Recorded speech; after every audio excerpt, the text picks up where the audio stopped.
The secret rule for order blocks. The banks don't want you to know this. The banks love retail traders and their cute little trend lines. Why?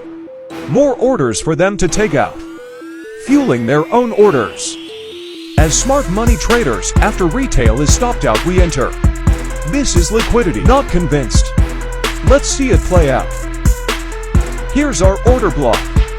Let's watch liquidity build. The big banks want you to sell here. Just like that. But smart money traders won't sell here. Just wait. Now retail traders stopped out. Now it's go time. Let's wait for a chop. Here it is. Let's get our 1 min zone.